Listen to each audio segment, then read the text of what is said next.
వచ్చి వాటి స్వదేశంలోనికి వాటిని తెచ్చి పర్వతముల మీదను వాగుల యొద్దను దేశమందున్న సకలమైన కాపురపు స్థలముల యొద్దను వాటిని మేపెదును. నేను మంచి మేత గల చోట వాటిని మేపెదును. ఇశ్రాయేలు యొక్క ఉన్నత స్థలముల మీద వాటికి దొడ్డి ఏర్పడును. అక్కడ అవి మంచి దొడ్డిలో పండుకొనును. ఇశ్రాయేలు పర్వతముల మీద బలమైన మేత గల స్థలమందు అవి మేయును. నేనే నా గొర్రెలను మేపి పరుండబెట్టుదును. ఇదే ప్రభువు యెహోవా వాక్కు. తప్పిపోయిన దానిని నేను వెతుకుదును, తోలివేసిన దానిని మరలా తోలుకొని వచ్చేదును. గాయపడిన దానికి కట్టుదును, దుర్బలముగా ఉన్న దానిని బలపరచుదును. అయితే క్రొవ్విన వాటిని బలము గల వాటిని శిక్ష అయిన మేత పెట్టి రైపరచెదను. ఇంతటితో పాత నిబంధన వాక్యం ముగించబడింది. పరిశుద్ధుడ భగు దేవా, పావన శక్తుడ దేవా, పావన మాత్య దేవా, మామోను కనికా రేపోమో. అలాగని పత్రిక పాఠ్యభాగం నుంచి పరిశుద్ధులైన పౌలు హెబ్రీయులకు రాసిన పత్రిక 13వ అధ్యాయము 20-21 వచనాలు. అపోస్తలుడైన పౌలు హెబ్రీయులకు రాసిన పత్రిక 13వ అధ్యాయము 20-21 వచనాలు. ఏర్పాటు చేయబడిన పత్రిక పాఠ్యభాగము హెబ్రీయులకు రాసిన పత్రిక 13వ అధ్యాయం 20-21 వచనాలు ఇలా వ్రాయబడింది.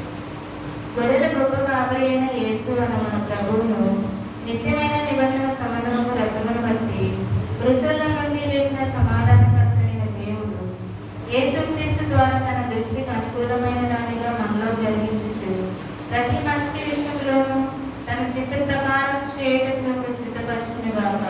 యేసుక్రీస్తుకు యుగయుగములు మహిమ కలుగును గాక. ఆమె. ఇంతటితో పత్రిక పాఠభాగం ముగించబడినది. హల్లెలూయా, హల్లెలూయా, హల్లెలూయా.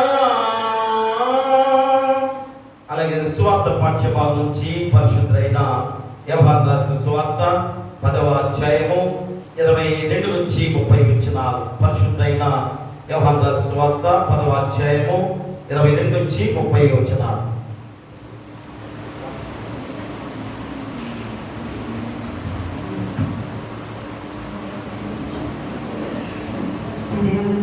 ఓ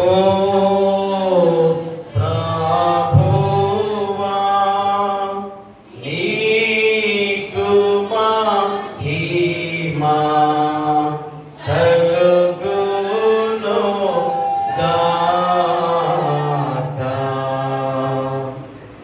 ఏర్పాటు చేయబడిన స్వార్థ పాఠ్యభాగము యోహాను సువార్త 10వ అధ్యాయం 22 నుండి 30 వరకు. ఆలయ ప్రతిష్ఠిత పండుగ యెరూషలేములో జరుగుచుండెను. అది శీతాకాలము.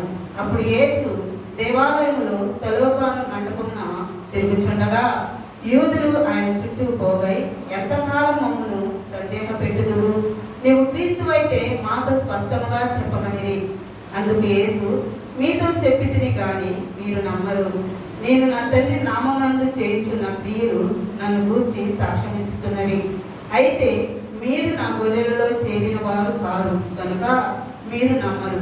నా గొర్రెలు నా స్వరము వినును, నేను వాటిని ఎరుగుదును, అవి నన్ను ఎప్పడించును. నేను వాటిని నిత్య జీవము ఇస్తున్నాను గనుక అవి ఎన్నటికీ నశింపవు. ఎవడును వాటిని నా చేతి నుండి అపహరింపడు.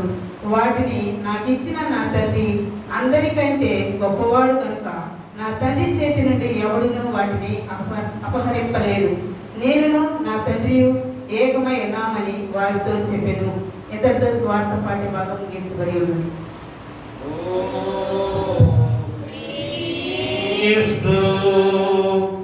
నీకు స్తోత్రము కలుగును గాక. అందరం కలిసి అపోస్తలుల విశ్వాస ప్రమాణం చెప్పుకుందాం. ఆకాశములను సృజించిన సర్వశక్తి గల తండ్రి అయిన దేవుని నేను నమ్ముచున్నాను. ఆయన కుమారుడు మన ప్రభు అయిన యేసుక్రీస్తును నమ్ముచున్నా. ఈయన పరిశుద్ధాత్మ వలన గర్భమున ధరింపబడి కన్యైన మరియకు పుట్టి పుట్టుకలకు అధికారం కింద స్థిరపడి శిలువపై చనిపోయి సమాధి చేయబడ్డనియు అదృశ్య లోకములోనికి దిగిననియు చనిపోయిన వాళ్ళ నుండి మూడవ దినమున లేచి పరలోకములకెక్కి సర్వశక్తి గల తండ్రియగు దేవుని కుడి చేతి వైపున కూర్చుని ఉన్నాడనియు సజీవులకును మృతులకును తీర్పు చేయబోతుండవచ్చుననియు నమ్ముచున్నాను. పరిశుద్ధాత్మ నమ్ముచున్నాను. పరిశుద్ధ క్రైస్తవ సంఘముకు పరిశుద్ధ సహవాసమును పాప క్షమాపణయు శరీర పునరుద్ధానమును నిత్య జీవమును నమ్ముచున్నాను. ఆమేన్. దయచేసి కూర్చోండి. ఆంధ్ర క్రైస్తవ కీర్తన పుస్తకం నుంచి 217వ కీర్తన హల్లెలూయా అనే పాడుని పాట పాడుకుంటాం. హల్లెలూయా అని పాడుడి, సమాధిపై వెలుగేమో పరికిల్చుడి. కలడు యేసు సజీవుడైలే కనముల వినెరవేరెను. కలిమి మోదము కలుగనివిను సలుప మహిమను వచ్చును. హల్లెలూయా అని పాడుడి, సమాధిపై వెలుగేమో పరికిల్చుడి.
ఆరాధించుడి.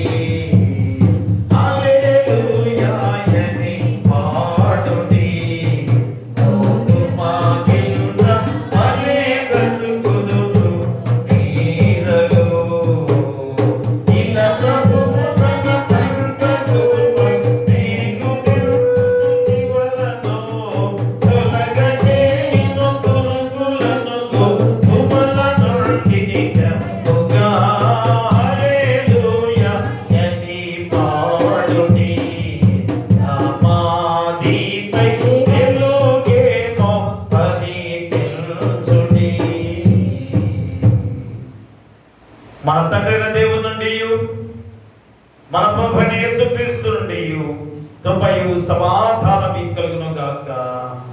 ఆమేన్. దయచేసి కూర్చోండి. ప్రియ దేవుని సంగమా, పిల్లారా, మరి యొక్క ప్రాముఖ్యమైన సమయంలో ప్రవేశించి ఉన్నాం.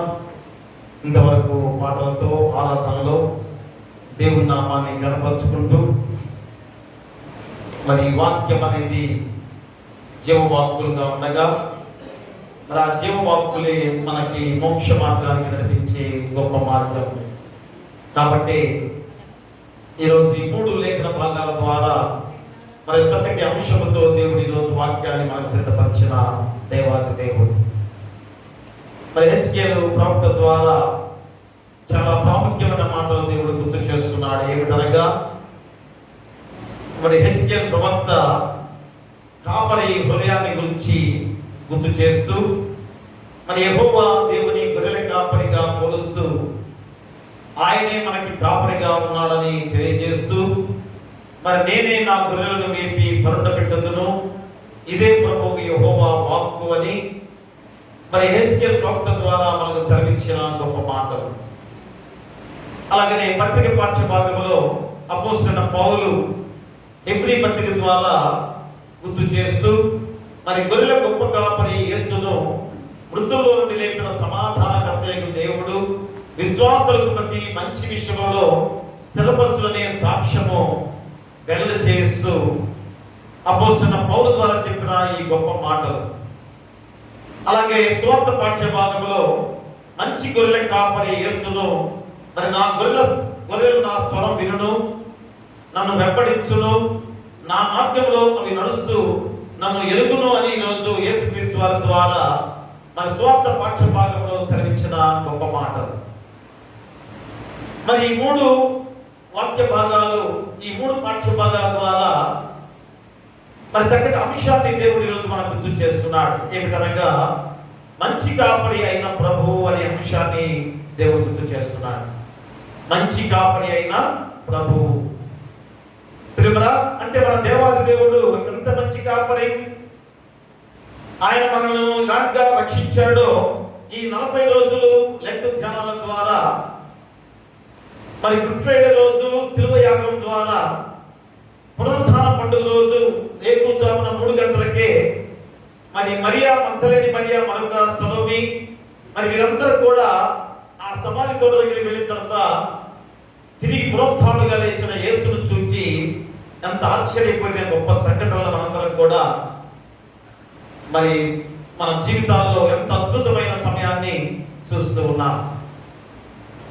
మరి 40 రోజులు కూడా యేసుక్రీస్తు వారు మా మహిమ రూపంతో ఈ లోకంలో జీవించిన క్షణాలు ఈరోజు మనందరం కూడా ఆస్వాదిస్తూ ఉన్నాం.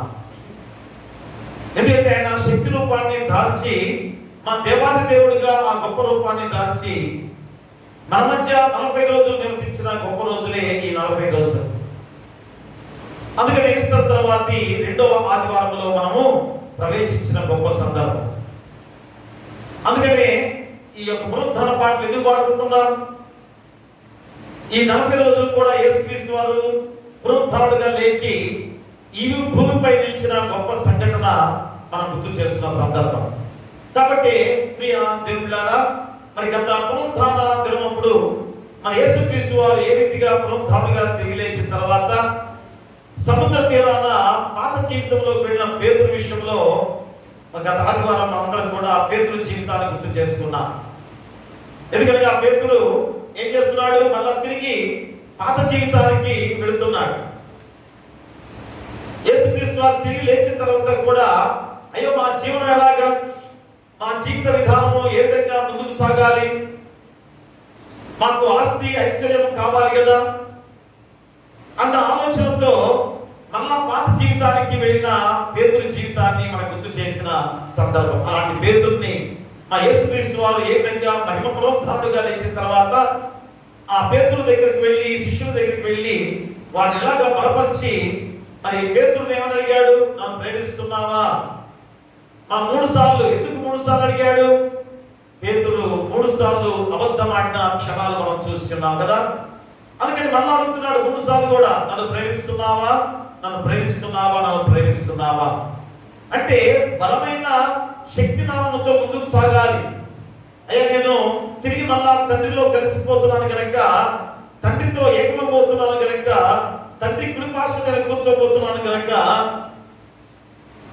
అంతవరకు కూడా మీరే ఈ లోకంలో సువార్తను ప్రకటించే వారిగా ఉండాలి అని ఎంత బలపరుస్తూ పేతురు జీవితాన్ని మా దృఢపరిచారో దేవాది దేవుడు పోయిన ఆదివారం మనం గుర్తు చేసుకున్నాం. అలాంటి పేతురు ఏమయ్యాడు? చివరికి మా సువార్తను ప్రకటించడానికి, యేసుక్రీస్తు వారిని ఏ విధంగా లోకానికి ప్రకటించడానికి హతసాక్షిగా మార్చబడ్డ పేతురు జీవితం. అంటే ఎంత బలమైన వాడిగా దేవుని నామాన్ని ప్రకటించడానికి తన ప్రాణాన్ని కూడా త్యాగం చేసిన పేతురు జీవితాన్ని గుర్తు చేస్తున్న సందర్భం పోయిన ఆదివారం. కాబట్టి ఈరోజు మా సువార్తలో ఈరోజు మనం చదువుకున్న సువార్త పాఠ్య భాగంలో మరి ఈరోజు ప్రభువునే ప్రశ్నిస్తున్న జనుల గురించి ఈరోజు మనం గుర్తు చేస్తున్నారు. యేసుక్రీస్తు వారిని ప్రశ్నిస్తున్నారు. మనుషులుగా, మానవులుగా ఇంత గొప్ప ప్రణాళికతో యేసుక్రీస్తు వారి లోకానికి వస్తే, నీ కొరకు నా కొరకు ఇంత గొప్ప త్యాగాన్ని ఆయన చేస్తే, యేసుక్రీస్తు వారిని ప్రశ్నించే వారిగా మనము ఉన్నాం. అదే ఈరోజు యేసుక్రీస్తు వారిని ప్రశ్నిస్తున్నారు. ఏమని? మా ఎంతకాలం మమ్మల్ని సందేహంలో పెడతావు, నీవు క్రీస్తు అయితే మాతో స్పష్టంగా చెప్పు అని ప్రశ్నించిన జనులు ఈరోజు సువార్త పాఠ్య భాగం ద్వారా మనం గుర్తు చేస్తున్న సందర్భం. అయితే మరి ఈరోజు ఆ 2 వర్గాలు అక్కడ కూడా కనబడ్డాయి. ఏ విధంగా? ఒకరేమో క్రీస్తును వంచడానికి, మరొకరేమో వాస్తవాన్ని తెలుసుకోవడానికి. 2 వర్గాలు కూడా అక్కడ యేసుక్రీస్తు వారిని ప్రశ్న వేస్తున్న సందర్భాన్ని ఈరోజు మనం గుర్తు చేస్తున్నారు. కాబట్టి మా యేసుక్రీస్తు వారు స్పష్టమైన జవాబు వారికి, శిష్యులకు ఇస్తున్న సందర్భం, పరిసయ్యులకు ఇస్తున్న సందర్భం. అలాగనే ప్రతి ఒక్కరు కూడా, ప్రపంచ మానవాళికి కూడా గుర్తు చేసే గొప్ప సందర్భం ఏంటనగా, నా మాటలు, నా క్రియలు నేనెవరో చెబుతాయి. అయితే నేను మాట్లాడే మాట కానీ, నా క్రియలు కానీ నేనెవరో చెబుతాయి. నేను మళ్ళా ప్రత్యేకంగా చెప్పాల్సిన పని లేదు. ఎందుకని? యేసుక్రీస్తు వారు శిలువ యాగంగా అర్పించుకున్న గొప్ప సంఘటన మనం చూసాం కదా. దేని కొరకు శిలువ యాగంగా అర్పించుకున్నాడు? మరి దేని కొరకు మళ్ళా ఆయన తిరిగి పునరుద్ధారుడుగా లేచి మన మధ్య 40 రోజులు కూడా నివసించే ఈ గొప్ప రోజుల్లో మనం జీవింపజేస్తున్నాడు. కాబట్టి నా మాటలు, నా క్రియలే నన్ను దేవుడని గుర్తు చేసే సందర్భాన్ని యేసుక్రీస్తు వారే స్వయంగా ఈరోజు గుర్తు చేస్తున్నాడు. కాబట్టి మా ప్రభువు తనకు, తన గొర్రెలకు ఉన్న గొప్ప సంబంధాన్ని కూడా తెలియజేస్తున్నాడు. అయ్యా నా గొర్రెలు నా స్వరాన్ని వింటాయి, నన్ను గుర్తుపడతాయి. ఎందుకంటే ఇప్పుడు తల్లిదండ్రులు ఉన్నారు, మా బిడ్డలు తల్లిదండ్రుల మాట ఎక్కడ దూరంగా ఉండి కేక వేసినా కానీ బిడ్డలు వారి తల్లిదండ్రుల యొక్క స్వరాన్ని గమనించరా? గమనిస్తారు.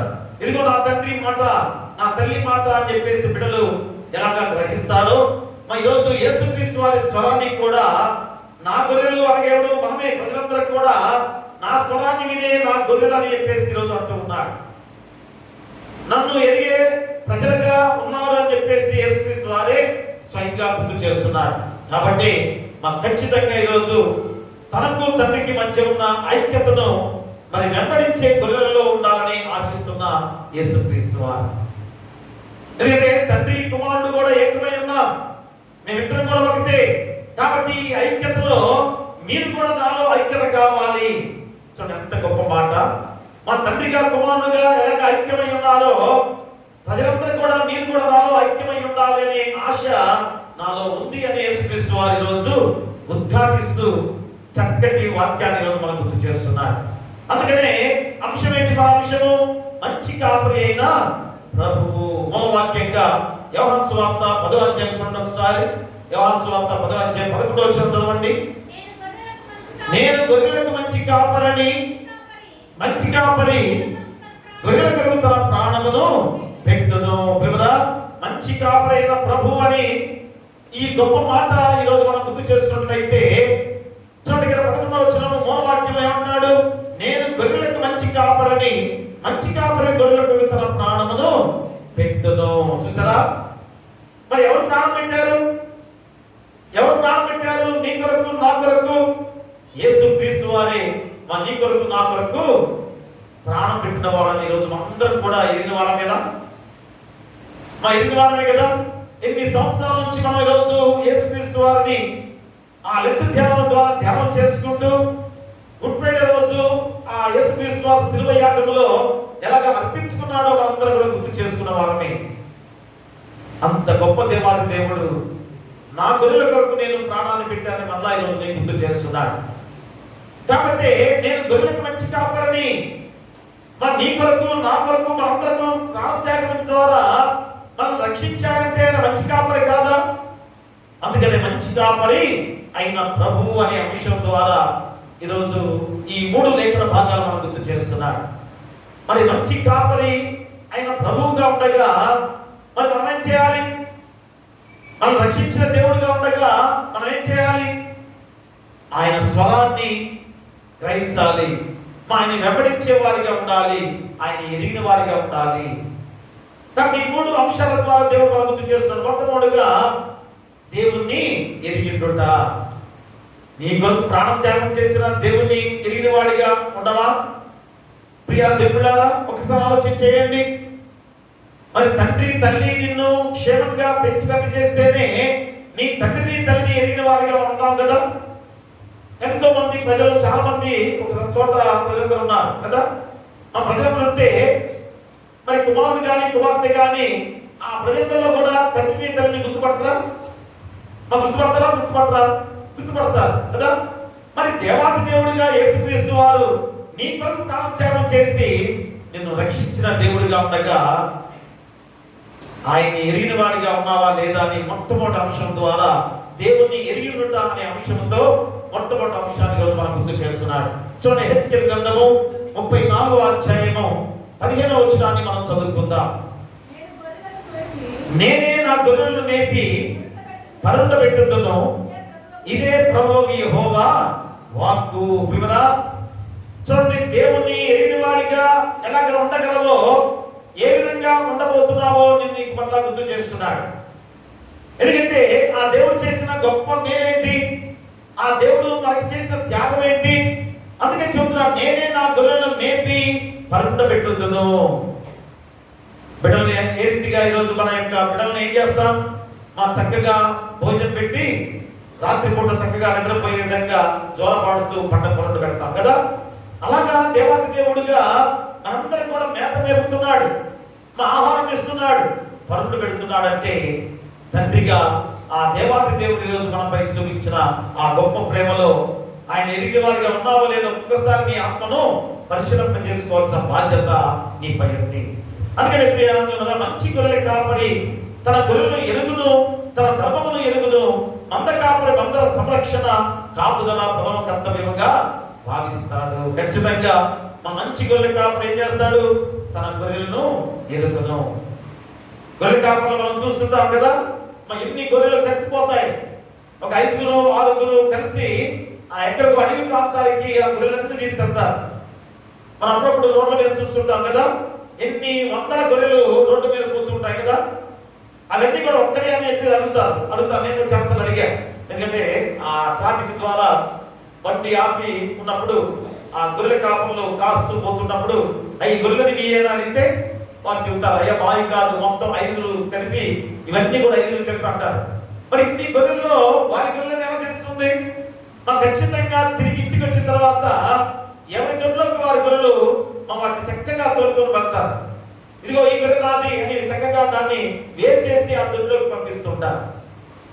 చూడండి, మనం కూడా చూస్తున్నాం. ఇక్కడ కూడా ప్రత్యక్షంగా చూస్తే ఏ రీతిగా ఆ గొర్రెలు ఎరిగిన దేవాది దేవుడుగా ఈ రోజు మనం సాదృశ్యంగా తెలియజేసే గొప్ప సందర్భం. కాబట్టి ప్రియమరా, మరి అలాంటి దేవాది దేవుడు ఈరోజు మనల్ని ఎలాంటి విధానంలో కాచి కాపాడాడు, ఏ రీతిగా నేను రక్షిస్తూ కాచి కాపాడుతున్నాడు, ఎలాగనగా ఆయన మంద సంరక్షణ కాపుదల ప్రథమ కర్తవ్యంగా భావించి ఎలాంటి సింహము వారి నుంచి కూడా రక్షించిన వాడు, తోడేల నుంచి కూడా రక్షించిన దేవాది దేవుడు. అందుకని చెబుతున్నాడు, అరణ్యంలో లోయల దగ్గర దుష్ట జంతువుల బారి నుండి కాపాడిన దేవుడుగా ఈరోజు మనకు తోడుగా ఉన్నాడు. అలాంటి దేవుడు మనం ఎదిగి ఉండేవారిగా ఉన్నామా? ఎందుకు ఎదిగి లేవండి? ప్రతి సంవత్సరం కూడా మేము ఈ యొక్క లెంట్ ధ్యానాల ద్వారా ఈ 40 రోజుల ఉపవాస ధ్యానాలుగా మేము జరుపుకుంటూ, గుడ్ ఫ్రైడే జరుపుకుంటూ, పునరుద్ధాన పండుగ జరుపుకుంటూ మళ్ళా తిరిగి మా క్రిస్మస్ వేడుకలతో మేమందరం కూడా ఆ దేవుని ఎరిగిన వారమే అని చెప్పేసి మనం అనుకున్నామేమో కదా. మరి దేవుని ఎరిగినట్టే అర్థమేంటి? దేవుని తెలిసిన వారిగా ఉన్నారంటే అర్థమేంటి? ఆ దేవుని మార్గంలో మనం నడవలసిన వారిగా ఉండాలి.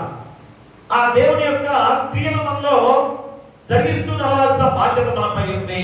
అందుకని ఆ దేవాది దేవుడు నిన్ను ఎలాగా కాచి కాపాడాడో ఈ యొక్క హెచ్కెల్ గ్రంథకథ ద్వారా మళ్ళా ఎంత ప్రాముఖ్యంగా నీ గుర్తు చేస్తున్నాడో ప్రియ దేవుడా.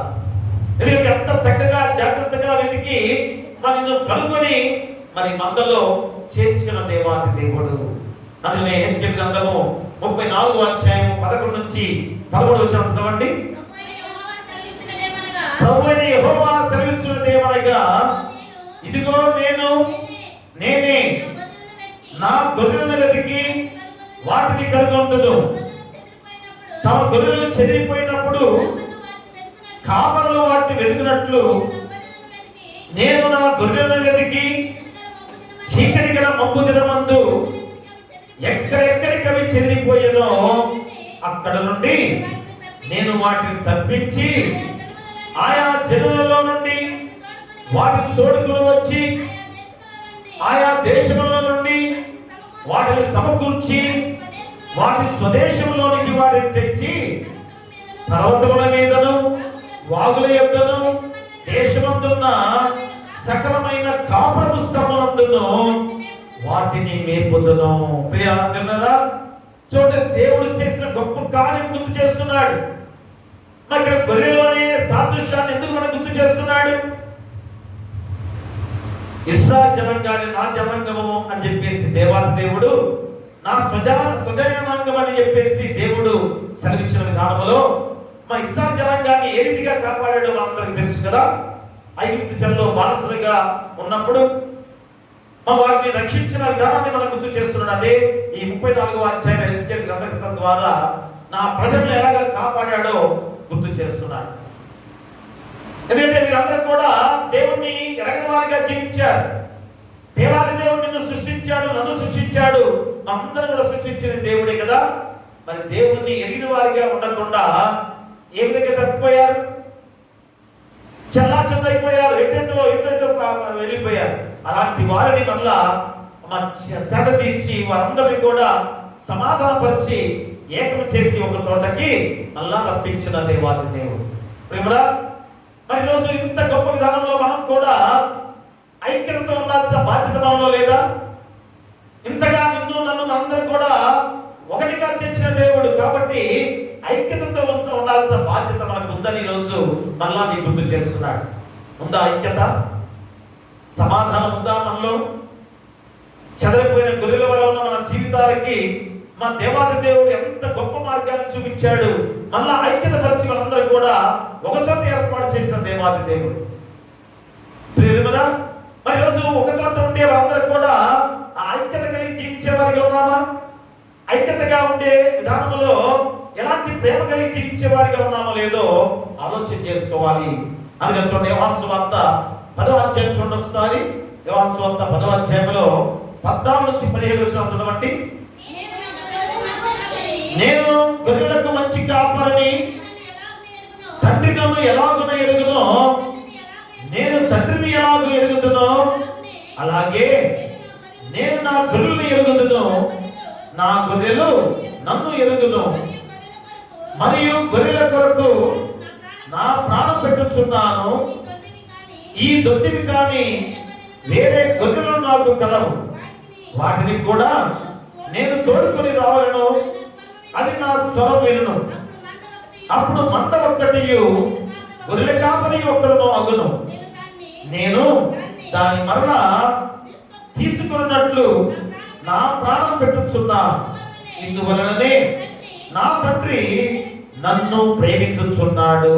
ప్రియ దేవుడారా, చూడండి, తండ్రి నన్ను ఎలాగూ ఎరుగునో, నేను తండ్రి ఎలాగూ ఎరుగుతునో అలాగే నేను నా గొర్రెలను ఎరుగుతును. దేవుడు మళ్ళా చెబుతున్నాడు, నా గొర్రెలలో నేను ఎరుగుతాను, నేను గుర్తుపడతాను. ప్రియ దేవుడారా, దేవుడు గుర్తుపట్టే గొర్రెగా ఉన్నావా? మా దేవుడు నిన్ను గుర్తుపట్టే గొర్రెగా మార్చబడ్డావా? ఒకసారి ఆలోచన చేసుకోవాలి. ఎందుకంటే పాత రోత జీవితాలతో ఉంటే మా దేవుడు ఇప్పుడు గుర్తుపట్టడు. మళ్ళా నూతన జీవితంగా పొందుకొని జీవించే వారిగా ఉన్నట్లయితేనే మా దేవుడు నిన్ను ఎరిగే దేవుడిగా ఉండబోతున్నాడని మళ్ళా ఈ రోజు గుర్తు చేస్తున్నాడు. మరి పాత రోత జీవితంతో జీవిస్తున్నావా, నూతన జీవితంతో జీవిస్తున్నావా? ఒక్కసారి ఆలోచన చేసుకోవాల్సిన బాధ్యత మనందరిపై ఉంది. అందుకని 34వ హెచ్కేల్ గ్రంథకర్త ద్వారా ఈ 34వ అధ్యాయం అంతా కూడా మా దేవుడు మంచి గొర్రెల కాపరిగా పోల్చుకుంటూ ఎంత చక్కటి మాటలు ఈరోజు మనకు గుర్తు చేస్తున్నాడు. చూడండి, హెచ్కేల్ గ్రంథం 40వ అధ్యాయం చూడండి ఒకసారి. హెచ్కేల్ గ్రంథం 40వ అధ్యాయంలో 11వ వచనం చదవండి. 11వ వచనం. ఆయా దుమ్మల వాకిండ్లు సులువగా, వాటి వెడల్పు 10 మూరలను, నిడివి 13 మూరలను తేలెను. అంటే దేవాదేవుడు ఒక లెక్క ప్రకారంగా ఏ విధంగా మనం ఏర్పాటు చేసుకునే విధానంలో ఆ లెక్కను కూడా ఈరోజు మనం గుర్తు చేస్తున్నాడు. అంటే మనం సమకూర్చే విధానంలో మా ప్రతి ఒక్కరిని కూడా ఆ చక్కగా అందరిని కూడా చేర్చే విధానంలో ఆ కొలతలు కూడా గుర్తు చేస్తున్నాడు. అలాగే ఇర్మియా గ్రంథం చూడండి ఒకసారి. ఇర్మియా గ్రంథంలో కూడా 31వ అధ్యాయం చూడండి. ఇర్మియా గ్రంథము 31వ అధ్యాయము 10వ వచనం చదవండి. చెరులారా, యెహోవా మాట వినుడి. దూరమైన ద్వీపములలోనికి వారికి దాన్ని ప్రకటింపుడి. ఇశ్రాయేలును చెరగొట్టిన వాడు వారిని సమకూర్చి గొర్రెల కాపరి తన మందను కాపాడినట్లు కాపాడునని తెలియచేయుడి. ప్రియరా, యెహోవా మాట వినుడి. జనులారా, ఈరోజు మరలా గుర్తు చేస్తున్నాడు. జనులారా, యెహోవా మాట వినుడి. దూరమైన ద్వీపములలోని వారికి దాన్ని ప్రకటింపుడి. ఇశ్రాయేలును చెరగొట్టేవాడు వారిని సమకూర్చి గొర్రెల కాపరి తన మందను కాపాడినట్లు కాపాడని తెలియచేయుడి. ఈ రోజైనా కానీ ఈరోజు మనందరం కూడా నూతన జీవితాలతో మార్చబడ్డ వారిగా ఉండగా మనం కూడా ప్రకటించాలి. జనులారా, యెహోవా మాట వినుడి అని మనం కూడా ఖచ్చితంగా చెప్పే వారిగా జీవించే విధానంలో మనం ఉన్నామా? చూడండి, ఎన్ని ప్రశ్నలు ఈ రోజు మనకు వస్తున్నాయి కదా. ఎన్ని ప్రశ్నలు మన జీవితానికి ప్రశ్నార్థకంగానే మిగులుతున్నాయేమో ఒకసారి ఆలోచన చేసుకోవాలి. ఎందుకంటే జవాబు చెప్పాలి కదా. నేను జవాబు చెప్పుకునే వాడిగా ఉండాలి. ఇదిగో దేవుడు ఇచ్చిన ప్రతి ప్రశ్నకు కూడా జవాబు చెప్పుకునే వాడిగా ఉండాలి అని ఆలోచన ప్రతి ఒక్కరు చేయాలి. అందుకని ప్రియ దేవుడా, నూతన నిబంధనలో మరి గొర్రెల కాపరి యేసుక్రీస్తు తన 3.5 ఏళ్ల పరిచర్య జీవితంలో తాను బోధించిన ఉపమానాలు ఎన్నో అద్భుతాలు సూచక్రియల ద్వారా ప్రేమించే దేవుడిగా, వెదికే దేవుడిగా, రక్షించే దేవుడిగా చూపించిన గొప్ప విధానం. కాబట్టి యేసుక్రీస్తు వారి లోకంలోకి వచ్చిన తర్వాత ఆ 3.5 ఏళ్ల పరిచర్య విధానంలో ఎంత గొప్ప ప్రేమ చూపించాడు. 3.5 ఏళ్లలోనే ఎంత ప్రేమ చూపించాడు. ఈరోజు ఇన్ని సంవత్సరాలు ఐక్యతగా జీవించే మన యొక్క సంఘములో, గ్రామంలో ఎలాంటి ఐక్యత, ఎలాంటి ప్రేమ మనలో ఉంది ఒకసారి ఆలోచన చేస్తారా? చిన్న గొడవ వస్తే ఎలాంటి కక్షలు కార్పణ్యాలతో రగిలిపోయే వారిగా జీవిస్తున్నామో ఆలోచన చేస్తున్నారా? ఈరోజు ఆలోచన చేసుకోవాలి. నీలో ప్రేమ ఎంత గొప్ప ప్రేమ రావాలి ఎదుటివాడి మీద, నీ పొరుగు వాడి మీద ఎంత ప్రేమగా ఉండాల్సిన బాధ్యత నీపై ఉంది. అలాంటి ప్రేమ ఉందా? అందుకనే దేవాతి దేవుడిగా మా శిలువ యాగంగా అర్పించుకుని రక్షించిన దేవాతి దేవుడు ఈరోజు మన జీవితాలకు ఉన్న గొప్ప గొర్రెల కాపరి, అనగా మంచి కాపరి అయిన ప్రభు ఈరోజు మనం తోడుగా ఉన్నాడు. కాబట్టి ఆ ప్రేమను పెంపొందించుకునే వారిగా ఉండాలి, కానీ ఆ ప్రేమను తుంచి వేసుకునే వారిగా మనం ఉండకూడదు అని ఖచ్చితంగా చెబుతున్నాడు. అందుకనే లూకా సువార్త 15వ అధ్యాయంలో చూడండి ఒకసారి. లూకా సువార్త 15వ అధ్యాయంలో 3 నుంచి 7 వచనాలు ఒకసారి చదవండి. అందుకు ఆయన వారితో ఉపమానం చెప్పిన, మీలో ఏ మనుషునికైనాను 100 గొర్రెలు కలిగి ఉండగా వాటిలో ఒకటి తప్పిపోయిన యెడల అతడు 99 అడవిలో విడిచిపెట్టి తప్పిపోయినది దొరుకు వరకు దానిని వెనక వెళ్ళడా? అది దొరికినప్పుడు సంతోషముతో దానిని తన భుజముల మీద వేసుకొని ఇంటికి వచ్చి తన స్నేహితులను, పొరుగువారిని పిలిచి, మీరు నాతో కూడా సంతోషించుడి, తప్పిపోయిన నా గొర్రె దొరికిందని వారితో చెప్పును కదా. అటువలే మారు మనసు అక్కర్లేని 99 మంది నీతివంతుల విషయమై కలుగు సంతోషము కంటే మారు మనసు ముందు ఒక్క పాప విషయమై పరలోకమందు ఎక్కువ సంతోషము కలుగును. 100 గొర్రెలతో ఒక కాపరి, గొర్రె కాపరి 100 గొర్రెలతో తోలుకెళ్తున్నాడు. అడవికి తోలుకెళ్తున్నాడు. తోలుకెళ్తున్న సందర్భంలో మేత వేస్తూ ఒక గొర్రె తప్పిపోయింది. అది ఎక్కడో అడిగి తప్పిపోయి పాపం ఆ దారి తెలియక లోయలో పడిపోయింది.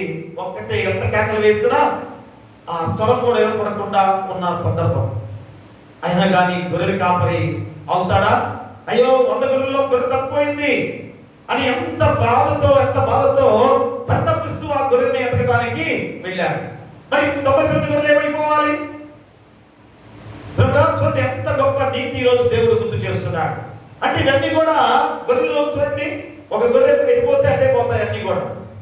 మనం చూడండి ఎంత గొప్ప నీతి దాంట్లో కనిపిస్తుందో. గొర్రె వెళ్తుంటే ఆ గొర్రె వెంటనే అన్ని కూడా వెళ్తాయి. కాబట్టి 99 గొర్రెలు నీతిమంతులుగా చూపిస్తున్నాడు. ఒక గొర్రె తప్పిపోయింది. అయినా కానీ ఒక్క గొర్రెని కూడా రక్షించాలని దేవాది దేవుని యొక్క తపన. మరి రోజు ఎలా ఉంది? 99 నీతిమంతులుగా గుర్తు చేస్తున్నాడు, ఒకటేమో పాపంతో ఉన్న గొర్రెగా గుర్తు చేస్తున్నాడు. అలా ఉన్నామా ఈరోజు? ఉన్నామా? 99 మంది ఏమో అనీతిమంతులుగా, ఒక్క గొర్రె ఏమో నీతిమంతమైన గొర్రెగా ఉందనేది ఈరోజు గణాంకాలు లెక్కలు వేస్తున్నాయి. చూడండి ఎంత భయంకరమైన ఆలోచనతో ఈ వాక్యాన్ని దేవుడు గుర్తు చేస్తున్నాడు. మా 99 నీతిమంతులుగా దేవుడు గుర్తు చేస్తున్నాడు. మా ఒక్క గొర్రె, తప్పిపోయిన గొర్రె, పాపంలో ఉన్న గొర్రెని గుర్తు చేస్తున్నాడు. కానీ ఈరోజు లోకం అలా ఉందా? 99 పాపంతో ఉన్న గొర్రెలుగా ఉండగా ఒక్క గొర్రె, మంచి గొర్రె అనే విధంగా లోకం ఉంది.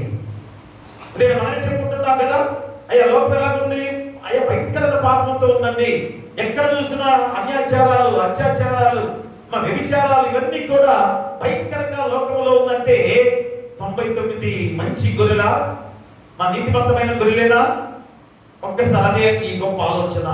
కాబట్టి మా తప్పిపోయిన ఒక్క గొర్రె, లోయలో పడిపోయిన గొర్రెని వెతకడానికి ఆ కాపరి వెళ్ళాడు. రాళ్ళు గుచ్చుకున్నాయి, ముళ్ళు గుచ్చుకున్నాయి. మా కొండల్లో లోయలో దిగాడు. ఎక్కడో పడిపోయిన గొర్రెని ఆ గొర్రె పిల్లని ఎత్తుకున్నాడు. ఆ రాళ్ళు గాయాలైపోయి రక్తం కారుతున్నా కానీ గుడ్డెకి ఎత్తుకొని మరలా తీసుకొచ్చి ఆ గొర్రెల్లో కలిపాడు. ఇప్పుడు పరిపూర్ణమైన విధానంలో ఆ యొక్క కాపరి ఎంత సంతోషిస్తున్నాడు. అయ్యో తప్పిన ఒక్క గొర్రె నాకు దొరికింది అని సంతోషంతో గంతులు వేస్తూ ఆ గొర్రెల మందల్లో కలిపిన దేవుడు. చూసారా, ఒక్క గొర్రె తప్పినా కానీ దేవుడు ఎంత బాధపడతాడు. ప్రేమరా, ఈరోజు ఎంతమంది తప్పైన వారిగా జీవిస్తున్నామో ఆలోచన చేస్తున్నామా? మరి రాలేదని అనుకున్నామే. అయ్యా ఎప్పుడో మా తాతలు కూడా రెండో రాకడ అన్నారే. మరి ఇక్కడ రాకడ రాలేదని చెప్పేసి అనుకుంటున్నావేమో. రాకడ వస్తే నీ పరిస్థితి ఏమిటి? మా రాకడ ఎప్పుడు వస్తే నీ పరిస్థితి ఏమిటి? నాకు పాడేది కదా పాట, మంచి కాపరి నా ప్రభు యేసే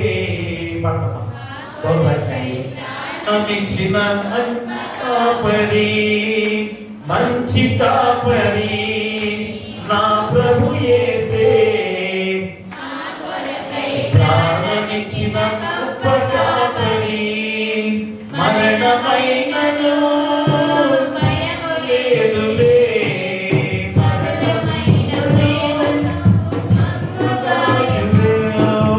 మంచి కాపరి నా ప్రభు గొప్ప కాపరి ఎల్లలో విశ్వసించుగా నామ చెంత అడుగు వేయగా పక్షికవ ఎల్లలో విశ్వసింపగా శాంతిగా నామ చెంత అడుగు వేయగా చేయి విడువగా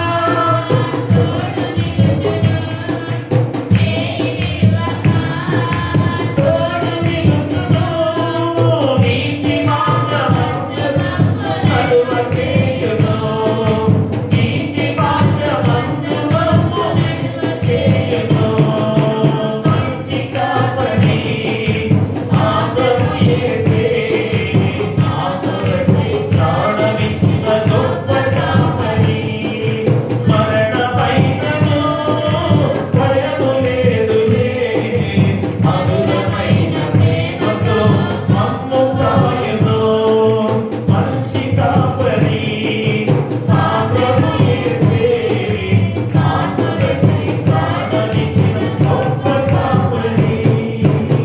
ప్రియా దేవుని బిడ్డలారా, అందుకని పదే పదే సంఘ కాపరిగా మేము కూడా ఈ యొక్క 5 సంవత్సరాలు కాపుదల కాయడానికి వచ్చిన వారమే. కాబట్టి ఒక గొర్రె తప్పిపోతే ఎంత బాధ ఉంటుంది కదా. పదే పదే పాస్ గారు ఆ సంఘాలు వెళ్తున్నారు ఈ సంఘాలు వెళ్తున్నారు అనుకుంటున్నారు కదా. మా అనుకున్నా బాధ లేదు, ఎందుకంటే సంఘ కాపరిగా ఈ యొక్క సంఘాన్ని కాయడానికి దేవుడు ఇచ్చిన నాకు ఇచ్చిన గొప్ప వరం. కాబట్టి 5 సంవత్సరాల్లో చెల్లాచెదురు కాకుండా మాకు కాపాడే బాధ్యత నాపై ఉంది. కాబట్టి నన్ను కూడా రేపు అడుగుతాడు, అయ్యా నేను కాపరిగా చౌరం కలిసి పంపించారు కదా, ఏం చేశామంటే ఏం చెప్పాలి ప్రియమరా. కాబట్టి ఈ ఐక్యత ఎందుకు చెదిరిపోతుంది? మా ఐక్యతగా లేకుండా మనం ఎందుకుంటున్నాం? రేపే నా గొర్రెలు నా స్వరం వింటాయి, మరి స్వరం వినేవారిగా ఎందుకు లేకుండా పోతున్నామో ఆలోచన చేసుకోవాలి ప్రియ దీనిదారా. ఇది సంవత్సరాల సంఘము, ఇన్ని సంవత్సరాల సంఘంగా ఉన్న మన సంఘములో ఎందుకు బలహీనులుగా ఉంటున్నారు? ఎందుకు దేవుని ఆలయానికి రాలేకపోయి ఉంటున్నారో ఒకసారి ఆలోచన చేసుకోవాలి. కాబట్టి ప్రియమరా, ఈరోజు దేవుని ఎరిగి ఉంటా అనే దానికి ఎంత అర్థం ఉందో చూసారా? అంతేగాని నేను దేవుని ఎరిగానండి అని చెప్పేసి అనుకుంటున్నావేమో కదా. రోజు దేవుని ఆలయానికి వస్తున్నారు కనుక దేవుని ఎరిగాను అనుకుంటున్నావేమో. కాదు, మా దేవుని ఎరిగిన వాడిగా ఉంటే ఎలా ఉండాలి? ఐక్యత కలిగి ఉండాలి, ప్రేమ కలిగి ఉండాలి, అందరిలో సమాధానం ఉండాలి. ఉందా ప్రియమరా? ఇక రెండోదిగా మనం చూస్తే దేవుణ్ణి వెంబడించుట. మొదటిది దేవుణ్ణి ఎరిగినట, రెండోది ఏంటి? దేవుణ్ణి వెంబడించుట. అపోస్తలుడైన పౌలు ఎఫెసీయులకు రాసిన పత్రిక 11వ అధ్యాయం 20వ వచనం చదవండి. గొర్రెల గొప్ప కాపరి అయిన యేసు అను మన ప్రభువును నిత్యమైన నిబంధన సంబంధమగు రక్తమును బట్టి మృతులలో నుండి లేపిన సమాధానకర్తయగు దేవుడు యేసుక్రీస్తు ద్వారా తన దృష్టికి అనుకూలమైన దానిని మనలో జరిగించు ప్రతి మంచి విషయంలోనూ తన చిత్త ప్రకారము చేయుటకు మిమ్మల్ని సిద్ధపరచును గాక. యేసుక్రీస్తుకు యుగయుగములకు మహిమ కలుగును గాక. ఆమేన్. ప్రియరా, అంటే గొర్రెలు అతని స్వరం వినును, అతను తన సొంత గొర్రెలను పేరు పెట్టి పిలిచి వాటిని వెలుపలికి నడిపించును, వాటికి ముందుగా నడుచును. గొర్రెలు అతని స్వరము ఎరుగును కనుక అవి అతను వెంబడించును. చూసారా, మా గొర్రెల కాపరి ఎలా ఉంటాడు? గొర్రెలకి ముందుగా నడుస్తుంటాడు. చూసారా, ఆయన ఏదో ఒక రకమైన స్వరం చేస్తుంటారు. ఆ చక్కని స్వరంతో గొర్రెలు అతని వెంటనే పోతుంటాయి. చాలాసార్లు అబ్జర్వ్ చేశారు. అతను ఆ స్వరంతో గొర్రెలన్నీ కూడా అతని దగ్గరికి వచ్చి అతను వెంబడిస్తూ నడుస్తుంటాయి. చూసారు, ఎంత గొప్ప పోలిక, ఎంత గొప్ప సాదృశ్యం ప్రియ దేవుడా. ఆ స్వరం వింటూ ఆయన వెంబడించే వారిగా ఈరోజు మనము ఉన్నామో లేదో ఈ యొక్క అపోస్తలుడైన పౌలు ద్వారా గుర్తు చేస్తున్నాడు. ఎలాగా ఎంత గొప్ప జీవితాన్ని మనకిచ్చే విధానంలో ప్రభువును నిత్యమైన నిబంధన సంబంధమగు రక్తమును బట్టి మృతుల్లో నుండి లేపిన సమాధానకర్తయగు దేవుడు. మృతుల్లో నుండి లేపిన సమాధానకర్తయగు దేవుడు అంటే మన జీవితాలు మరణానికి ఏ రీతిగా ఉన్న జీవితాలు మనందరికి కూడా కదా. మనందరూ కూడా మరణానికి పాత్రులమే. ఇక మరణం తర్వాత జీవితం లేదు అనే జీవితాలతో జీవించే వారమే కదా. అలాంటి జీవితాలకి ఈరోజు ఒక భరోసా, ఒక అభయం, మరి ఎంతో ధైర్యాన్ని ఇచ్చిన దేవాది దేవుడిగా ఇదిగో తిరిగి లేచాడు. 40 రోజులు మళ్ళా మన మధ్యలో నివసించిన యేసుక్రీస్తు వారు మా శిష్యులందరూ కూడా కనిపించుకున్నాడు. చివరికి తోమా లాంటి వాడు, అయ్యా నిన్ను ఎలా నమ్మాలి, నువ్వు యేసుక్రీస్తు వారిని ఎలాగ నమ్మాలి? యేసుక్రీస్తు వారు ఏమన్నాడు అప్పుడు? నా గాయాలలో వేలు పెట్టి చూడు అన్నాడు కదా. తోమా గురించి, తోమా ఎందుకు దేవుడు అలాగా శిష్యుడిగా ఏర్పాటు చేసుకున్నాడంటే, మా ఇలాంటి నమ్మలేని వారు కూడా ఇప్పుడు కూడా ఉన్నారు. మా యేసుక్రీస్తు వారు నమ్మని వారు ఇప్పుడు కూడా ఉన్నారు. నీకు ఏదన్నా జరగకపోతే, నువ్వు అడిగిన దాన్ని ఏదన్నా దేవుడు ఇవ్వకపోతే ఏం చేస్తున్నావు? దేవుడిని నమ్మట్లేదు కదా. దేవుడు నాకేం చేశాడండి అని అంటావు కదా. అందుకని తోమా లాంటి జీవితాన్ని ఒక శిష్యుడిగా మనకు నేర్పించిన గుణపాఠం. కాబట్టి రోజు అలాంటి విధానంలో మనం యేసును వెంబడించడానికి అర్థమైంది. యేసునందుండే మనందరూ కూడా యేసునందుండుట పాత నిబంధనలో ఇశ్రాయేలుకు అభవిస్తున్న దేవాది దేవుడు. పాత నిబంధన కాలంలో ఎలాగా చలాచలైపోయారు, అయ్యో వెంబడించండి అని ఎంతగా చెప్పినా గానీ విరని వారిగా ఉన్న ఇశ్రాయేలు జనాంగాన్ని గురించి మనం మళ్ళా గుర్తు చేసిన సందర్భం. కాబట్టి అలాంటి జనాంగం కొరకే ఆయన మళ్ళా మానవుడిగా దిగి వచ్చి నిన్ను రక్షించడానికి ఎంత గొప్ప త్యాగం చేశాడో. మృతుల్లో నుండి లేపిన సమాధానకర్త దేవుడు యేసుక్రీస్తు ద్వారా తన దృష్టికి అనుకూలమైన దాన్ని మనలో జరిగించు ప్రతి మంచి విషయంలోనూ తన చిత్త ప్రకారం చేయటకు మమ్మల్ని సిద్ధపరచును గాక. చూసారా, ప్రతి మంచి విషయంలోనూ తన చిత్త ప్రకారంగా చేయటకు ఆయన మరణించి తిరిగి లేచిన దేవాది దేవుడు. మరి ఆయన వెంబడించే వారిగా ఉన్నామా? మరి ఎప్పుడైనా ఎక్కడైనా వెంబడించేందుకు మనల్ని నడిపించే దేవుడు ఉన్నాడు. మొట్టమొదటిగా అబ్రహాం ఏమన్నాడు? దేవుడు మాకు ఇచ్చాడు. అబ్రహామా, నేను చూపించే దేశం వెళ్ళు అన్నాడు. అబ్రహాం లేచి వెళ్ళలేదా? అన్య మతాన్ని ఆశ్రయించేవాడు, అన్యుడిగా ఉన్నవాడు అబ్రహాం. మరి దేవాది దేవుడు ఒక్క మాట, అబ్రహామా నేను చూపించే దేశాన్ని నడిచి వెళ్ళు అన్నాడు. ఎక్కడికి వెళ్ళాలి? మరి రోజు నిన్ను నన్ను అందరూ కూడా ఎంతగా రక్షించిన తర్వాత నన్ను వెంబడించు అంటాడు దేవుడు. వెంబడిస్తున్నావా? ఇంకను పాత లోకంలో పాత లోక జీవితంలో అపవాదాన్ని వెంబడించే వారిగా ఉన్నామా? చూడండి, యోహాను సువార్త 2వ అధ్యాయం ఒకసారి మనం చూసుకుందాం. యోహాను సువార్త 2వ అధ్యాయము 26వ వచనాన్ని చదవండి. 26వ వచనం, ఒకడు నన్ను ప్రేమించిన యెడల నన్ను వెంబడింపవలెను, అప్పుడు నేను ఎక్కడ ఉండునో అక్కడ నా సేవకులలో ఉండును. ఒకడు నన్ను సేవించిన యెడల నా తండ్రి అతన్ని ఘనపరచును. ప్రియుడా, ఒకడు నన్ను సేవించిన యెడల నన్ను వెంబడింపగలను. మా దేవుని సేవించే ప్రతి వారు కూడా, మా దేవుని ప్రేమ పొందుకున్న ప్రతి వారు కూడా, దేవుని రక్తంలో కడగబడిన ప్రతి వారు కూడా ఆయన వెంబడించే వారిగా ఉండాలి. అలాగే మార్కు సువార్త 10వ అధ్యాయం చూడండి ఒకసారి. మార్కు సువార్త 10వ అధ్యాయంలో 17 నుంచి 22 వచనాలు చదవండి. ఆయన బయలుదేరి మార్గంలో పోతుండగా ఒకడు పరిగెత్తుకుని వచ్చి ఆయన ఎదురు మోకాళ్ళుని, సద్బోధకుడా, నిత్య జీవనకు వారసుటకు నేనేమి చేయదునని ఆయన అడిగారు. యేసు, నన్ను సత్పురుషుడని ఎలా చెప్పుచున్నావు? దేవుడు ఒక్కడే కానీ మరి ఎవడనూ సత్పురుషుడు కాడు.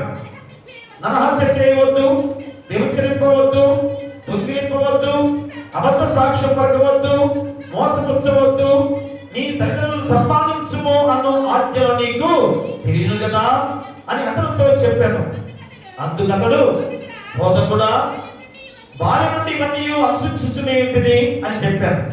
యేసు అతను చూచి అతను ప్రేమించి, నీకు ఒకటి కొదువుగా ఉన్నది, నువ్వు వెళ్ళి నీకు కలిగినవన్నీ అమ్మి బీదలకిమ్ము, పరలోకమందు నీకు ధనము కలుగును, నీవు వచ్చి నన్ను వెంబడించమని చెప్పాను. అతను నీకు ఆస్తి గలవాడు గనుక ఆ మాటకు ముఖము చిన్నపుచ్చుకొని దుఃఖపడుచు వెళ్ళిపోయాను. ప్రియ దేవుళ్ళారా, చూడండి, ఒకడు పరిగెత్తుకుని వచ్చాడు, మోకాళ్ళుని సద్బోధకుడా, నిత్య జీవనకు వాసుడు నేనేమి చేయాలి అని అడిగాడు. ఆయన నిత్య జీవనం కలగడం నేనేం చేయాలి అన్నప్పుడు యేసుక్రీస్తు వారు ఏమని సమాధించాడు? నరహత్య చేయవద్దు, వ్యభిచరించవద్దు, మోసపుచ్చవద్దు, అబద్ధ సాక్ష్యం పలకవద్దు, దొంగిలింపవద్దు, నీ తల్లిదండ్రులను సన్మానించుమని ఆజ్ఞలు చెప్పి ఉండగా ఏమన్నాడు అతను? అయ్యా, చిన్నప్పటి నుంచి కూడా ఇవన్నీ నేను చేస్తున్నాను. అయితే నీకు ఒకటి కొద్దిగా ఉంది. ఏమిటి? నీకున్న యావదాస్తిని కూడా అమ్మి బీదలకు ఇచ్చి నన్ను వెంబడించు. దీన్ని స్వీకరిస్తావా? అంటే మన హృదయం ఎలా ఉండాలో ఒకసారి గుర్తు చేస్తున్నాడు. మన ఈ ఆస్తంత గురించి దరిద్రులు కమ్మని కాదు, నిన్ను దరిద్రులు కావడానికైనా ఆయన దరిద్రుడయ్యాడు. మన ఈ ఆస్తంత ఐశ్వర్యంతో ఇచ్చేయమంటే అర్థమేంటి? దేవుని పట్ల నీ మనస్తత్వం ఎలా ఉందో ఆలోచన చేస్తున్నాడు. మా దేవుని విషయంలో నీ హృదయము ఎలా ప్రతిబింబిస్తుందో నిన్ను ఆలోచన చేపిస్తున్నాడు. కాబట్టి ఆ వ్యక్తిని, యవనస్తుడిని, అధికారిగా ఉన్నవాడిని, మా యొక్క ధనవంతుడు అయిన వాడిని, ఆయన యావదాస్తిని బీదలకు నన్ను వెంబడించమంటే వ్యసన పడుతూ వెళ్ళిపోయాడు. అయ్యో, ఇంత సంపాదించిన ఆస్తి ఇచ్చేసి నేను నిన్ను వెంబడించాలా సన్యాసిగా అని బాధపడుతూ తిరిగి వెళ్ళిపోయాడు. నీవు కూడా అంతే ఉన్నావా? దేవుని వెంబడించమని ఈ రోజు అడుగుతున్నాడు. మా ఈ లోక ఆశలతో ప్రతపిస్తూ దేవుని వెంబడించకుండా ఇక నువ్వు లోకాశలతో, ధనాశతో నువ్వు ఏ విధంగా ఉన్నావో ఒకసారి ఆలోచన చేసుకొని ఆ దేవుని వెంబడించే వాడిగా ఉన్నావో లేదో ఆలోచన చేసుకోవాలి. కాబట్టి దేవుణ్ణి వెంబడించుము అని చెప్తే ఈ రెండు అంశం ద్వారా నీ హృదయం ఎలా ఉందో నువ్వు ఆలోచన చేసుకోవాలి. కాబట్టి దేవుని ఎదిగిన వాడిగా ఉంటే ఎలా ఉండాలి? ప్రేమ కలిగి ఉండాలి, సమాధానం కలిగి ఉండాలి, ఐక్యత కలిగి ఉండాలి కదా. మరి దేవుని వెంబడించినట్టు ఎలాగా? నీ యావదాస్తిని కూడా బీదలకు ఇచ్చేసి దేవుని వెంబడించే మనస్తత్వం కలిగి ఉండాలి. అంతేగాని నీ యావదాస్తి ఇచ్చేసి దరిద్రులుగా మానవని కాదు. అంటే పేదల పట్ల ప్రేమ చూపించాలి, నీ పొరుగువారి పట్ల ప్రేమ చూపించాలి. అలాంటి జీవిత విధానంలో దేవుణ్ణి వెంబడించిన వాడవే. దేవుని వెంబడించే వారి మనస్తత్వం ఎలా ఉంటుందో నీ గుర్తు చేసే సందర్భం. ఇక చివరిగా మన గొప్ప మాటగా, చివరి అంశముగా దేవుని స్వరమును వినుట. మొట్టమొదటి ఏంటి? దేవుణ్ణి ఎరిగి ఉండుట. రెండోది దేవుని వెంబడించుట. మూడోది దేవుని స్వరమును వినుట. యోహాను సువార్త 10వ అధ్యాయం 27వ వచనాన్ని చదవండి. నా గొర్రెలు నా స్వరం వినును, నేను వాటిని ఎరుగుదును, అవి నన్ను వెంబడించును. ఇంతకన్నా శాస్త్రం ఏంటి? ఇక దేవుడే ప్రత్యక్షం చెబుతున్నాడు. ఏమైనా నా గొర్రెలు నా స్వరం వినును.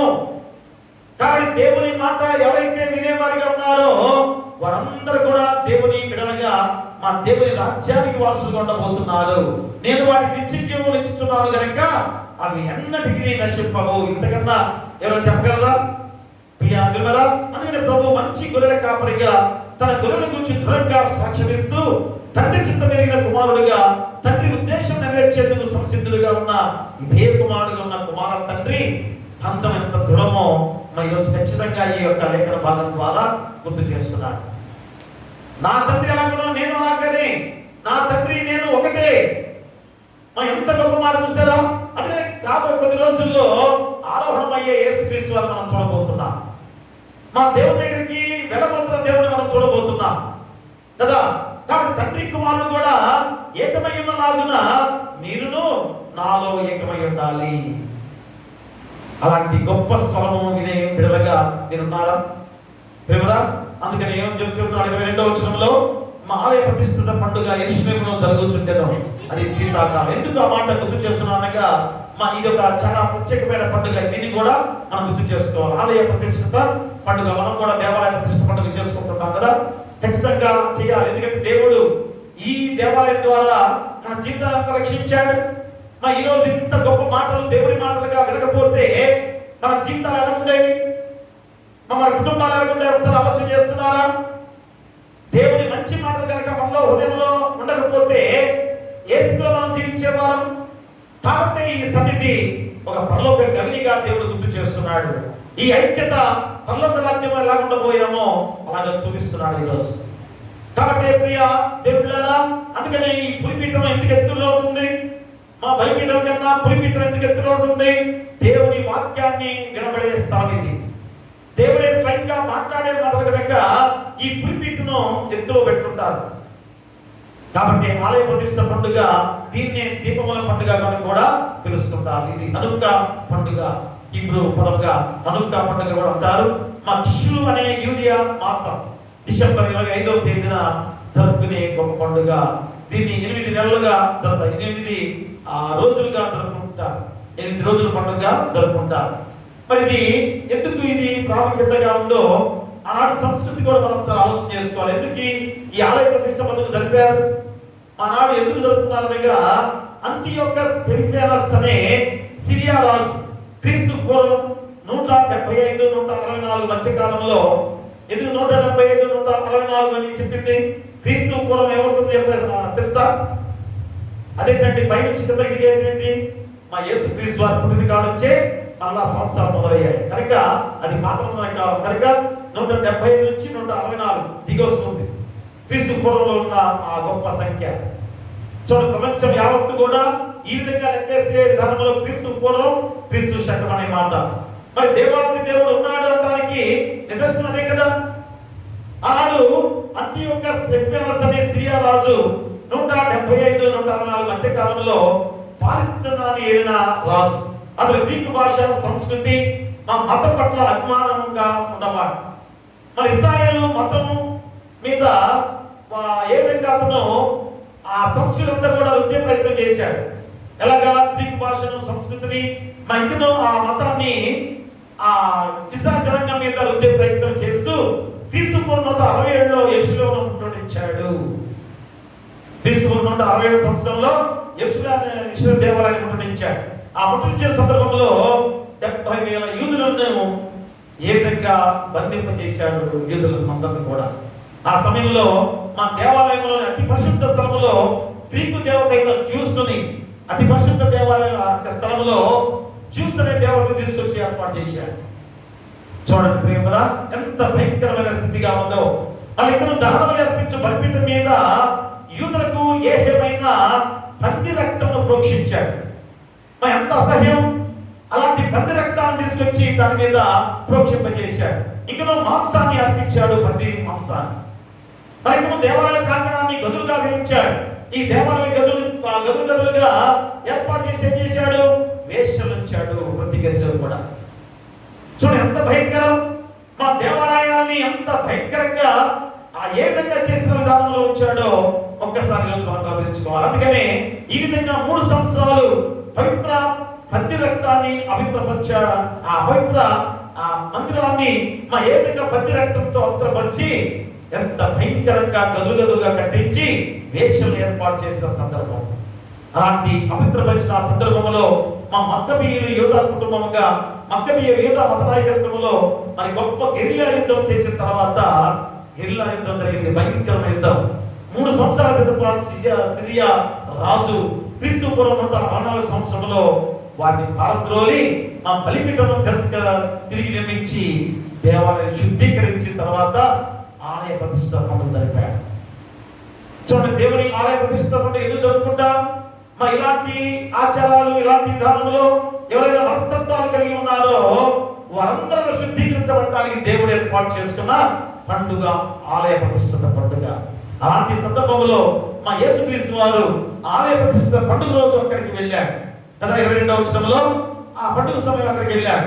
యేసు దేవాలయంలో సొలొమోను మంటపమున తిరుగుచుండగా యూదులు ఆయన చుట్టూ పోగై ఎంతకాలము నాకు సందేహపెట్టుదు, నీవు క్రీస్తువైతో మాతో స్పష్టముగా చెప్పమని. అందుకు యేసు, నీతో చెప్పింది కానీ మీరు నమ్మరు. నేను నా తండ్రి నామమున చేయుచున్న క్రియలు నన్ను గూర్చి సాక్ష్యమిచ్చుచున్నవి. అయితే మీరు నా గొర్రెలలో చేరిన వారు కాదు కనుక మీరు నమ్మరు. నా గొర్రెలు నా స్వరం వినును, నేను వాటిని ఎరుగుదును, అవి నన్ను వెంబడించును. నేను వారికి నిత్య జీవం ఇచ్చుచున్నాను కనుక అవి ఎన్నటికీ నశింపవు. ఎవడనో వాటి నా చేతుల నుండి అపహరింపడు. వాడు నాకు ఇచ్చిన నా తండ్రి అందరికంటే గొప్పవాడు కనుక నా తండ్రి చేతిలో నుండి ఎవడనో వాటిని అపహరింపలేదు. నేను నా తండ్రియు ఏకమై ఉన్నామని వారితో చెప్పాను. నేను తండ్రియును ఏకమై ఉన్నాము అంటే ఎంత గొప్ప సర్వశక్తిమంతుడు దేవుడుగా మానవుడిగా లోకానికి వచ్చిన యేసుక్రీస్తు వారు ఈ 40 రోజులు కూడా మన మధ్య నివసించి ఎంత శక్తిమంతుడిగా ఉన్నాడు. ప్రియమురా, అంతనే సందేహం కదా. ఈ రోజు కూడా నీకు సందేహం ఉందా? అందుకని ఆనాడు జరిగిన సంఘటన మళ్ళా గుర్తు చేస్తున్నాడు. ఏమడుగుతున్నారు అక్కడ? అమ్మ, ఎంతకాలం మమ్మల్ని సందేహపెట్టుదు? నువ్వు క్రీస్తువైతే మాతో స్పష్టముగా చెప్పుమని అందుకు యేసు మీతో చెప్తుంది కానీ మీరు నమ్మరు. నేను నా తండ్రి నామందు చేస్తున్న క్రియలు నన్ను గురించి సాక్ష్యం ఇచ్చుచున్నవి. ఈరోజు నీవు నేను మనందరం కూడా సాక్ష్యమే. ఎందుకని యేసుక్రీస్తు శిలువ మరణము, ఆయన మరణం లేనివాడు, సజీవుడు. మరి ఆయన తిరిగి లేచి మళ్ళా కూడా దినాన మనం ప్రత్యక్షపరుచుకున్నాడంటే ఈరోజు ఆయన నమ్మవా? పిల్లగా నమ్మిన వాడు ఎలా ఉండాలి? ఆయన స్వరాన్ని వినాలి. దేవుని వాక్యం వినపడగానే నీలో శక్తి రావాలి. మా దేవుని స్వరం నీకు వినిపించగానే నీలో జీవం పుట్టిపడాలి. నీలో శక్తివంతమైన జీవితంతో అయ్యా నా దేవుని స్వరం నాలో వినిపించింది అని ఆనందగానంతో గంతులు వేసేవాడిగా ఉండాలి. ఎందుకంటే ఉదయ కాలంలో మనం చూస్తుంటాం కదా, నేను ఎక్కువగా ఆవు దూరం చూస్తుంటాను. ఎందుకంటే తెల్లగా చక్కగా ఉంది కదా, ఆ చిన్న పిల్లలుగా ఉన్నప్పుడు ఉదయాన్నే గంతులు వేసుకుంటూ మన ఎంత హుషారుగా తిరుగుతుంది కదా. ఉదయాన్నే చూడండి, ఒకసారి ఆవు దగ్గర చిన్న దూరం ఉంటే ఆ ఉదయం పూట పాలు తాగి తల్లి దగ్గర ఆ గంతులు వేసినప్పుడు చూస్తే ఎంత ఆనందకరంగా ఉంటుందో. ఆ తెలుపు వర్ణంతో ఉన్న ఆ దూడ గంతులు వేస్తుంటే ఎంత ఆనంద సంతోషం కలిగేదా కదా. ఈరోజు మనము కూడా అలాంటి తెల్లని వస్త్రాలతో దేవుని రాజ్యంలో గంతులు వేసే స్థితి మనం పొందుకోబోతున్నాం. కాబట్టి ఈ రోజు ఈ లోకంలో నీకు శ్రమలు ఉన్నాయేమో, మా శోధనలు ఉన్నాయేమో, కొన్ని బాధలు నీలో ఉన్నాయేమో, తాత్కాలికమే. అసలైన రాజ్యము పరలోక రాజ్యం కనుక ఆ రాజ్యంలో నిత్య రాజ్య వారసులుగా ఉండబోతున్నామని సత్యాన్ని దేవుడు గుర్తు చేస్తున్నాడు. కాబట్టి మా తోడుగా నీకు ఏమున్నారు? ఆయనే కాపరిగా ఉన్నాడు. మంచి కాపరి మన ప్రభువు. మంచి కాపరైన ప్రభువు మనకు తోడుగా ఉన్నాడు కనుక ఖచ్చితంగా నువ్వు ఎలా ఉండాలి? దేవుని ఎరిగిన వారిగా ఉండాలి. మన దేవుని వెంబడించిన వారిగా ఉండాలి. దేవుని స్వరాన్ని గ్రహించే వారిగా ఉండాలి. ఈరోజు ఎంతమంది దేవుని స్వరాన్ని విని మన దేవుని ఆలయానికి వచ్చిన వారికి ఉన్నారు? మా ఉదయాన్నే 4:30 గంటలకు ఎంత ఆహ్లాదకరమైన సమయం, ఎంత హృదయాన్ని సంతోషపరిచే సమయం. కాబట్టి మన సంఘములో చాలా మంది ఆశ్చర్యపోతున్నారు. 4:30 గంటలకు ఆరాధన, మా వేపు జామునే, మొత్తములు జామునే మా దేవుని ఆలయంలో మనం దేవుని ఇంతగా పరిశుద్ధపరుచుకుంటున్నామంటే సంఘం ఎంతో దీవించబడ్డ సంఘం. చాలా ఫస్ట్ నేను ఇక్కడికి వచ్చేటప్పుడు అయ్యో 4:30కి ప్రార్థన, 3:30కి లేవాలా అనుకునేవాడిని కదా. కానీ ఇప్పుడు 3కే లేచిపోతున్నాం. 3 గంటలు లేచి సిద్ధపడే లోపల మా పాటలు పాడుతా, పాటలు వింటూ ఎంత ఆహ్లాదకరంగా ఉంటుందో మన మనసులో కదా.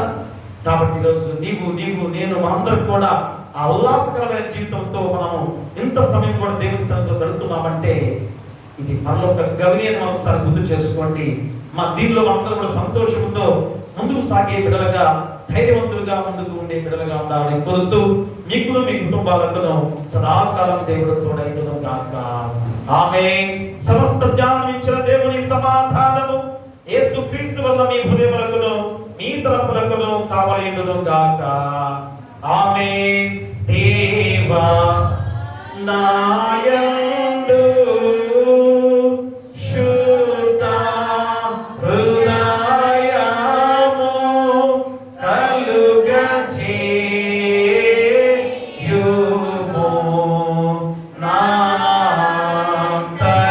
నాంతరంగములో స్థిరమైన మనసును తనముగా పుట్టించుము. నీ సన్నిధానములో నుండి నన్ను త్రోసివేయకుము. నీ రక్షణ నీ పరిశుద్ధాత్మను నా యొద్ద నుండి తీసివేయకుము.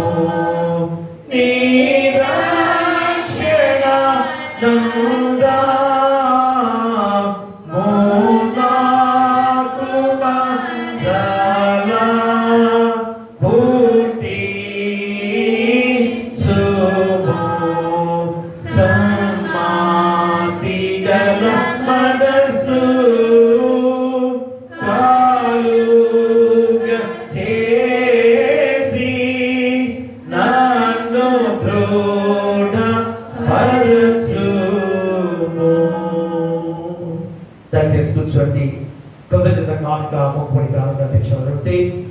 మరి ముందుకొచ్చి దేవుని ఆశీస్సులు పొందుకోవాల్సిందిగా కోరి ప్రార్థిస్తున్నాం.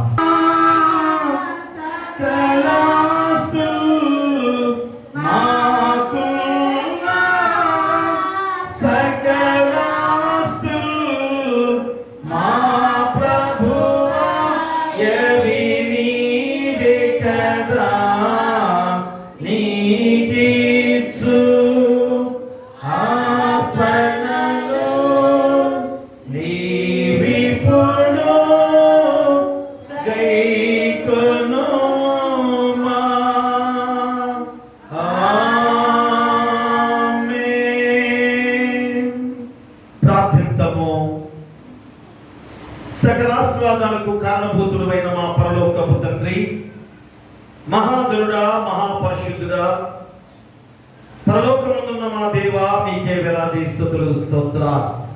అయ్యా, మనకు గొప్ప సమయముగా ఈస్టర్ తర్వాతి రెండవ ఆదివారము, మరి మొదటి ఆరాధనగా మేమందరం కూడా మనం ధ్యానం చేసుకునే ధన్యత మాకు అనుగ్రహింపచేసినందుకు కూడా మీకే వేలాది స్తుతులు స్తోత్రాలు. ఎందుకనగా మా జీవితాలు ఎంత ధనికరంగా అయా మేల్కొల్పారు. మమ్మల్ని తండ్రి రక్షించిన దేవాది దేవుడుగా, ఈ పునరుద్ధాన బలముతో తండ్రి నింపబడిన దేవాది దేవుడుగా ఈరోజు మాకు మంచి కాపరైన ప్రభువుగా మాకు తోడుగా ఉన్నారు. అయ్యా, మమ్మల్ని కాచి కాపాడటానికి అయ్యా మీరు గొర్రెల కాపరిగా ఉండి తండ్రి ఏ రీతిగా కాచి కాపాడారో మేమందరం గ్రహించిన వారమే. కాబట్టి ఈ గొప్ప సమయంలో ఈ 40 రోజులు కూడా మహిమాన్వితమైన శక్తి రూపముతో అయ్యా ఈ భూలోకంలో నివసించిన దేవాది దేవుడిగా ఉన్న ఈ రోజులు తండ్రి, అయ్యా మేము ఇంత గొప్ప ధన్యకరంగా నీ పాసంలో చేరి మిమ్మల్ని ఆనందించుకునే బాధ్యత మాకు అనుగ్రహింపచేసినందుకు కూడా మీకే వేలాది స్తుతులు స్తోత్రాలు. అయ్యా, ఉన్న వాక్యాన్ని ఫలింపు చేయండి. ఎందుకంటే మంచి కాపరి అయిన ప్రభువు అనే వాక్యం ద్వారా ఆ అంశం ద్వారా ఈరోజు మాకు గుర్తు చేసి ఉండగా, మరి మంచి కాపరి రోజు మమ్మల్ని రక్షించిన దేవుడిగా ఉండగా మేము ఎలా ఉండాలి? అయ్యా, దేవుని ఎరిగిన వారిగా ఉండాలి. అయ్యా, దేవుని వెంబడించే వారిగా ఉండాలి.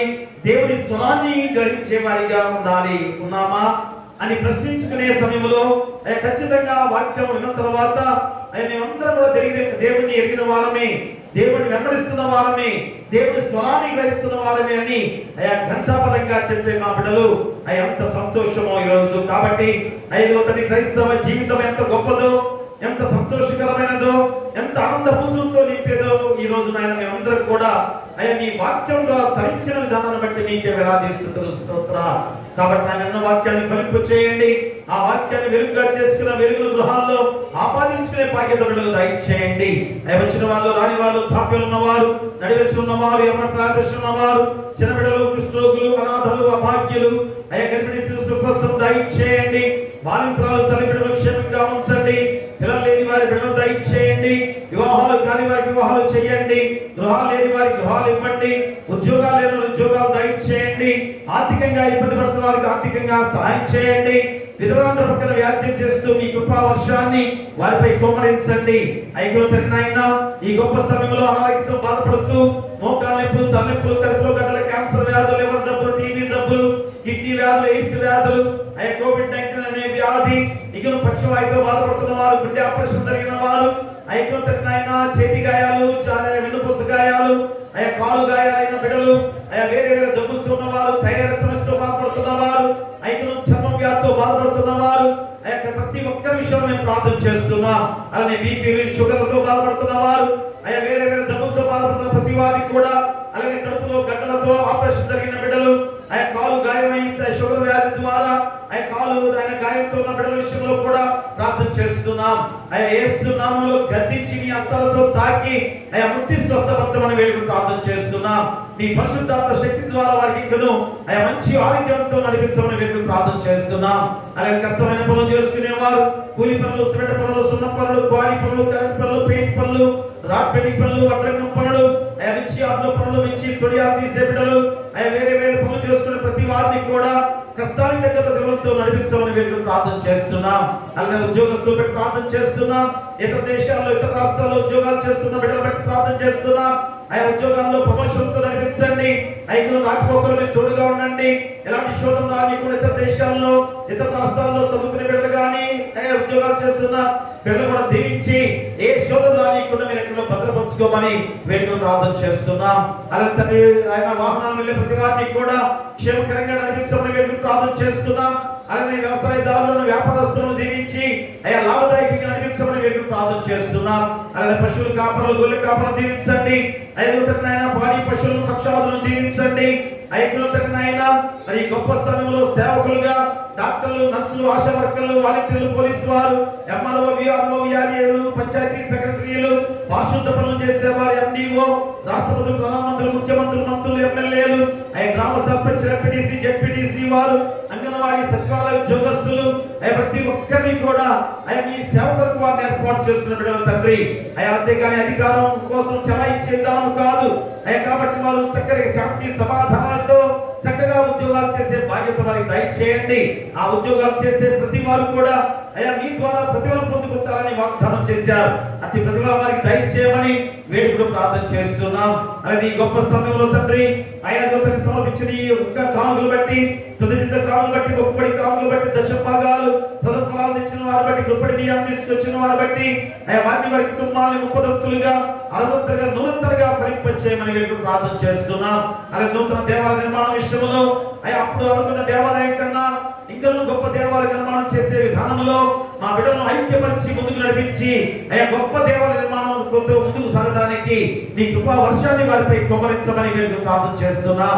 అనంతరం ఆయన మా యొక్క డెలిగేట్ గారు, సంఘ పెద్దలు, కుల పెద్దలు, పిసిసి వారు సలవాదిని దీవించి సంఘాన్ని ఐక్యతగా ముందుకు నడిచే బాధ్యతగా అభివృద్ధి చేసే విధానంలో కూడా నీ పరిశుద్ధాత్మ శక్తిని వారిపై కుమ్మరించమని వేడుకలు ప్రార్థన చేస్తున్నాం. అలాగే వివాహాలు జరిగే బిడ్డల విషయంలో కూడా నీ కృప దయచేయమని వేడుకలు ప్రార్థన చేస్తున్నాం. అలాగే తండ్రి ఆయన చదువుకునే బిడ్డల విషయంలో ప్రార్థన చేస్తున్నాం. బిడ్డలు ఎగ్జామ్స్ పూర్తయ్యే తండ్రి మంచి మార్కులతో విజయం సాధించుకునే బాధ్యత దయచేయండి. అలాగే తండ్రి ఆయన సెలవులు ఇవ్వబోతున్నారు. సెలవుల్లో దేవుని నామంలో బలమైన వారికి ఎదిగే విధంగా నడిపించండి. ఎందుకంటే సెలవులుగా ఉన్నప్పుడు బిడ్డలు అటు ఇటు తిరుగుతూ ఎన్నో ప్రమాదాలకు గురయ్యే బిడ్డలుగా ఉంటున్నారు. నీ పరిశుద్ధాత్మ శక్తి ద్వారా బిడ్డలు ఆయన చక్కగా ఏ తల్లిదండ్రుల మాటలు వింటూ దేవుని నామంలో బలమైన వారికి ఎదిగే బాధ్యత బిడ్డలకు దయచేయమని వేడుకలు ప్రార్థన చేస్తున్నాం. మన సంఘం బట్టి ప్రార్థన చేస్తున్నాం. ఎన్నో సంవత్సరాల నుంచి నాయన క్రైస్తవ జీవితాన్ని పొందుకున్న మా సంఘంలో ఎలాంటి శోధన రానియకుండా ఐకమత్యంతో సహోదర ప్రేమతో కుటుంబాల్లో అద్భుతమైన కార్యాలతో నడిపించి ఏ శోధన రానియకుండా ప్రతి గృహాల చుట్టూ, సంఘం చుట్టూ, గ్రామం చుట్టూ కూడా మీ దేవదూతల కంచెగా ఉంచమని నీ కుమారుడు మా ప్రభువైన యేసుక్రీస్తు ద్వారా వేడుకొంచున్నాము తండ్రి. ఆమేన్. పరలోకమందున మా తండ్రి, నీ నామం పరిశుద్ధపరచబడును గాక, నీ రాజ్యం వచ్చును గాక, నీ చిత్తం పరలోకమందు నెరవేర్చును, భూమి యందు నెరవేరును గాక. మందిరాహారం నేడు మాకు దయచేయము. మా అపరాధము చేసిన వారిని క్షమించున్న ప్రకారం మా అపరాధములను క్షమించుము. శోధనను తెగా దుష్టులను తప్పించుము. రాజ్యమును, శక్తియు, మహిమయు నిరంతరము నీపై ఉన్నవి. ఆమేన్. ఆమేన్. దయచేసి కూర్చోండి. బాప్తిస్మ